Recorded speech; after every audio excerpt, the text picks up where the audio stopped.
বিদ্যুৎ, আমি ধানমন্ডিতে কথা বলেছি একজনের সাথে, আমি তেজগাঁয়ে কথা বলেছি, আমি মিরপুরে কথা বলেছি, আমি বাড্ডাতে কথা বলেছি, আমি উত্তরাতে কথা বলেছি, আমি কমলাপুরের পিছনে জায়গাটার নাম কি, বাসাবোতে আমি কথা বলেছি, ড্যামরাতে আমি কথা বলেছি।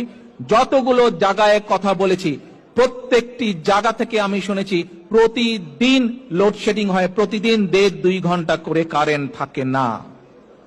ঢাকায় যদি এই অবস্থা হয়, ঢাকার বাইরে কি অবস্থা সেটি আপনারা আন্দাজ করতে পারেন। ঢাকার বাইরে থেকে যেই কয়টি খবর আমি নিয়েছি, প্রত্যেকটি জেলা থেকে আমাকে বলেছে গড়ে প্রতিদিন 3-4 ঘন্টা করে মিনিমাম কারেন্ট থাকে না।